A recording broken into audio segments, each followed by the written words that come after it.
విభజన జరిగిన 2.5 ఏళ్ల తరువాత అమరావతి కేంద్రంగా పూర్తిస్థాయి పరిపాలనకు రంగం సిద్దమైంది. నేటి నుంచి వెలగపూడి కేంద్రంగా పాలన జరగనుంది. హైదరాబాద్ నుంచి బయలుదేరిన ఉద్యోగులు వెలగపూడికి చేరుకున్నారు. మరిన్ని వివరాలు మా ప్రతినిధి పిఎంఆర్ చంద్రశేఖర్ అందిస్తారు. చంద్రశేఖర్, సచివాలయ ఉద్యోగులంతా వెలగపూడి చేరుకున్నట్లేనా? ప్రతిభ చేరుకున్నారు. ఏదైతే అమరావతి కేంద్రంగా పూర్తి స్థాయి పరిపాలన చేపట్టాలని ఒక కలగా ఉండేదో, విభజన తర్వాత దాదాపు 2.5 ఏళ్ల వరకు కూడా కాస్తో కోస్తో పరిపాలన ఇక్కడ జరుగుతున్నప్పటికీ పూర్తి స్థాయి పరిపాలన అనేది ఇక్కడ నుంచి ఇప్పటి వరకు సాధ్యం కాని పరిస్థితి నెలకొంది. ఇక్కడున్న ఇతరత్ర అడ్డంకుల విషయంలో ఇప్పటి వరకు పూర్తి స్థాయి పరిపాలన అయితే ఇక్కడ నుంచి చేపట్టలేదు. ఏదైతే పరిపాలనకు అడ్మినిస్ట్రేషన్ కి గుండెకాయ లాంటి సచివాలయ నిర్మాణం ఎంత త్వరగా పూర్తయితే పూర్తి స్థాయి పరిపాలన కూడా అంతే త్వరగా ఇక్కడ నుంచి ప్రారంభమైనట్టుగా కనిపిస్తోంది. ప్రారంభమైనట్టుగా అనిపిస్తుంది అన్న వాదన ఏదైతే గత కొంతకాలంగా ఉందో దానికి సంబంధించిన ఎక్కడైతే వెలగపూడి సచివాలయ నిర్మాణ పనులు ఏదైతే జరుగుతున్నాయో అది దాదాపు పూర్తయిపోయాయి. అలాగే హైదరాబాద్ లో సచివాలయానికి సంబంధించిన వివిధ కార్యాలయాలు కూడా అక్కడ తాళాలు వేసేసి ఇక్కడికి రావడం జరిగింది. దాదాపు 1500 మంది సిబ్బంది పర్మనెంట్ గా అక్కడ పనిచేస్తున్న క్రమంలో దాదాపు మెజారిటీ సిబ్బంది ఇక్కడికి తరలివడం జరిగింది. ఒకసారి కనుక మనం చూస్తే ప్రస్తుతం మనం ఆర్థిక మంత్రి యనమల గాని, ఇతర డిప్యూటీ సీఎం చంద్రరాజప్ప, అలాగే మంత్రి నారాయణ వీళ్ళందరూ కూడా కొలువు తీరే ఈ ఛాంబర్ ముందు ఉన్నాం. ఇది సీఎం ఛాంబర్ కు ఆనుకుని రెండో ఛాంబర్ గా ఉంది, రెండో బ్లాక్ గా ఉంది. సో ఈ నేపథ్యంలో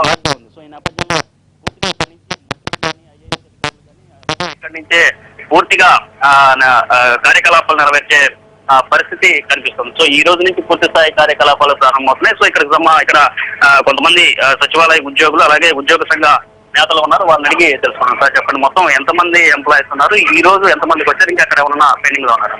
యాక్చువల్గా 1500 మంది పర్మనెంట్ స్టాఫ్, ఒక 500 మంది అవుట్సోర్సింగ్ స్టాఫ్ వర్క్ ఉన్నారండి. దాదాపు 2000 మంది. ఇందులో ఎక్సెప్ట్ ఒక 3 డిపార్ట్మెంట్స్ తప్పించి మిగతా వాళ్ళందరూ ఈ రోజు వచ్చేసారు. అంటే ఒక 90% స్టాఫ్ వర్క్ ఆల్రెడీ ఈ రోజు జాయింట్ ఇక్కడ వచ్చేటప్పటికి ఏంటంటే మొత్తం మిగతాది కూడా ఒక 4-5 రోజుల్లో మొత్తం వచ్చే పరిస్థితి ఉంది. 90% వర్క్ కూడా కంప్లీట్ అయినాయి. ఇంకో 10% వరకు జరగవలసి ఉంది. కొన్ని ఇన్ఫ్రాస్ట్రక్చర్ మీరు చూస్తూనే ఉన్నారు బయట, కొంచెం జరగవలసిన అవసరం ఉందండి. ఒకటి వర్కింగ్ అట్మాస్ఫియర్ అనేది చేసుకునేంత వరకు సిద్ధంగా ఉంది ఇక్కడ. సో వర్క్ స్టార్ట్ చేసుకోవడానికి ఇబ్బందికరం ఏం కాదు. ఇది ఏదైనా చిన్న చెత్తగా ఉన్నా కూడాను ఏదో ఒక సంతింట్లోకి వచ్చినప్పుడు ఏదైతే చిన్న ప్రాబ్లమ్స్ ఉంటాయో అవి సార్ట్ అవుట్ చేసుకుంటే మేము సిద్ధంగా ఉన్నామండి.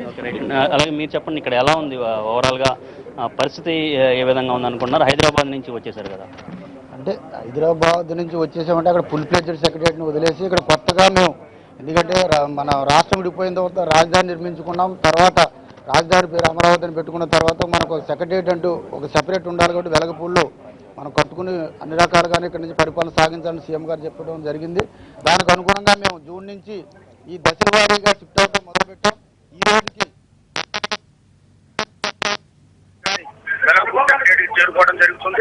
ఇక్కడ నుంచి ఒక 3 months లో అప్ టు డిసెంబర్ వరకు పూర్తి స్థాయిలో పరిపాలన, అంటే హైదరాబాద్ టోటల్ గా క్లోజ్ అయ్యి మన రాష్ట్ర రాజధాని అమరావతిని గుర్తించి ఇక్కడి నుంచే పరిపాలన కొనసాగుతుంది.